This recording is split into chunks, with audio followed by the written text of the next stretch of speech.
Welcome back to How Realist Hero Rebuilt the Kingdom, anime review episode number 7.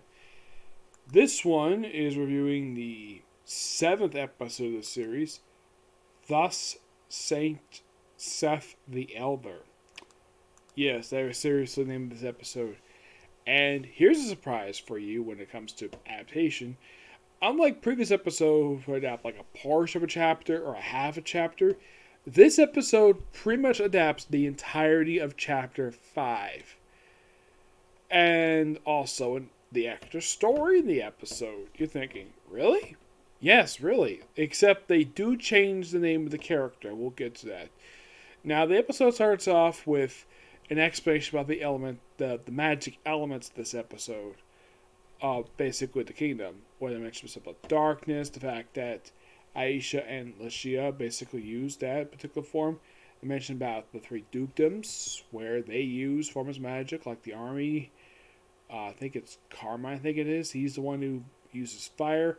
Duchess Water uses, obviously, water. And the Flightman uses wind, obviously. It's a pretty good explanation. I appreciate that. Next, we come to the extra story. They actually have this one before Chapter 5, which is interesting. Yeah, I'm not really sure why they decided to adapt this, even though they skipped over the 2 intermissions. Yeah, they skipped over the 2 intermissions the book had. Yes, believe it or not, the intermissions is actually it was Serena and Desperate. The other was the size of Duchess XL Water. Yep, that is pretty much like.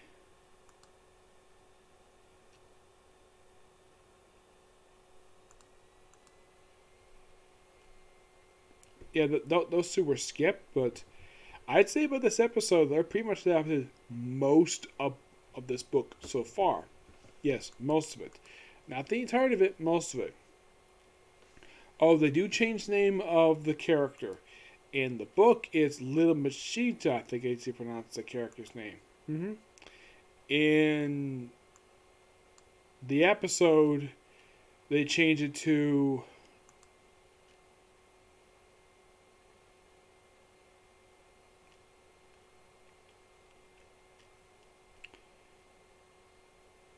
Mr. Mascot.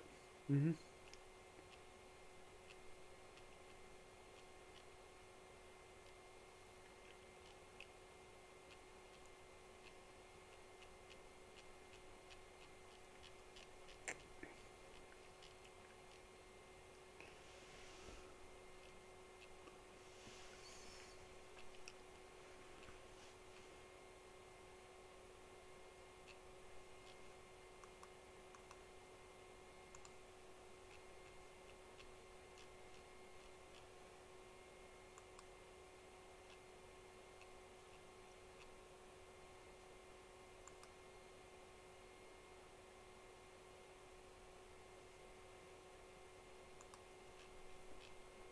Yeah, I'm trying to find out exactly like.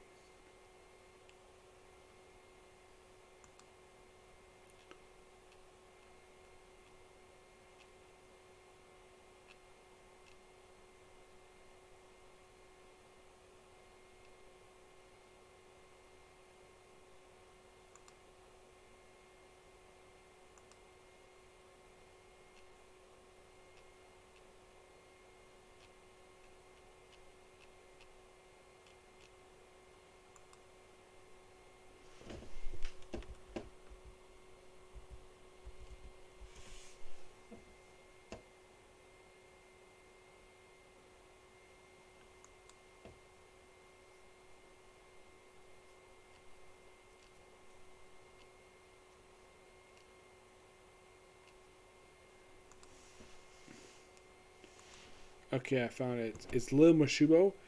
Yeah, for some reason they changed his name to in the anime to Mr. Mascot. Yeah, I'm not really sure why, but they do. So he joins an adventure party for this episode, and they go explore a dungeon, or at least underground passage per se. They kill some monsters, and then of course they run away from a salamander. Mr. Mascot saves one of the female members of the party, who apparently actually falls in love with the mascot, even though it's actually can't control him. Yeah, it's a fun little segment. It only lasts for just about 5 minutes. It's really short. And then we cut to the actual main chunk of the episode. We have Sultana basically, of course, we see him also, like, after he saves the woman's life. In the episode, they don't really name the characters, the party that he's part of. In the book, they do. In the anime, they don't really name them. I'm not really sure why. The party itself reminds me, from appearance-wise, the leader is the spinning image of the king. I would say that their mage reminds me of Witch from Goblin Slayer. I think a lot of this team reminds me of Goblin Slayer. Mostly. Like, their mage, the male mage. Appearance wise, you couldn't, like, if this was a woman, you could mistake it for priestess. So, it looks like, though, this group is pretty much like image wise, just basically just redesigned from Goblin Slayer. Name my thinking, is this the same series as Goblin Slayer? No, that's a completely different studio. That's made by White Fox. This is made by JC Staff. Oh yeah, and also this year also knows about the reputation of the little mascot. So then they cut to the Sultan congratulating his subordinates for doing a good job and helping the kingdom out, and gives them all 5 days rest beginning tomorrow. And they're so relieved.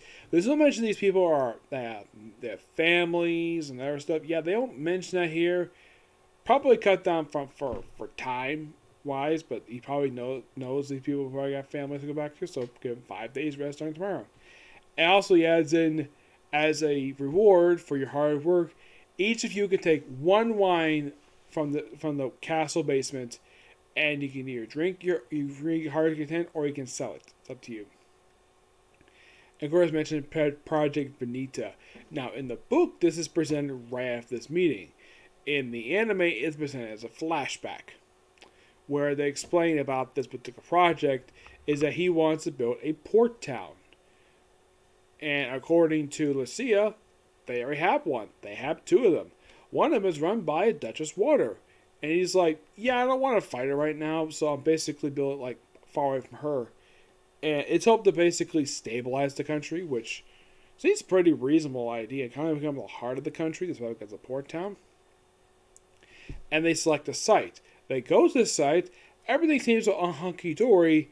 And then they find out this man named Urpus is against the idea because of a local legend involving basically this sea guy, whatever. Now, this is mostly still kept in the anime, mostly, except they cut out one tiny bit here, which I will get to that. So he ends up visiting the guy. They actually add the bit, he's like, who are you? We meet Sotoma, he's like, I'm Sotoma Katsuma. I'm the king of the country. And he's like, Your Majesty, come on in. And of course they chat for a bit. And it turns out the guy that he's worried about is just basically a tsunami. And it turns out that of course, where's his place? And it turns out his next place they really want to build the city. And he seems like an ideal place. And the way he describes it is that basically it's about the coming of a tsunami. Yes, a tsunami. And of course, mentioned about the whole thing, like it moves just a little bit south of there.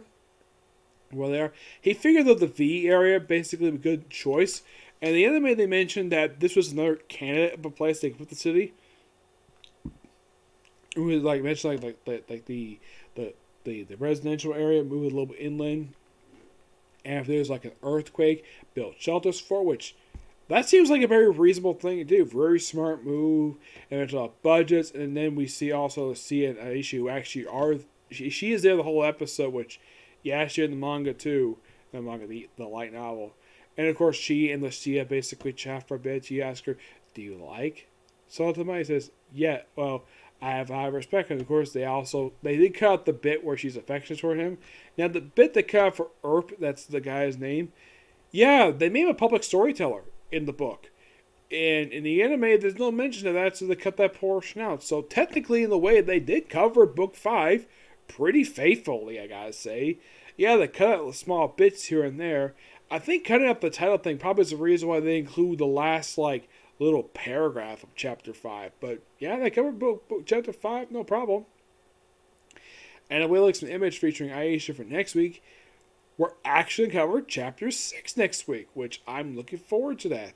And this is basically something that happens in the book that causes her to become a lot more close with Sotoma, which I will get to that. Don't worry, I'll get to that next week. But yeah, great episode. I love it. Okay, so that's it for review, and I have no more time to do any reviews today. So I will start tomorrow with Eden Zero, and then I'll do, of course, obviously I'll do Black Clover, obviously. But after that, I'm going to do the case de Volantes, Combatants Will Be Dispatched, My Hero Academia, and then One Piece, and then Boruto, the final Cappadocia case closed. A lot of anime, basically. Overall, I'd say 10 videos coming tomorrow overall. So, expect to see that tomorrow, okay? Next video. Bye.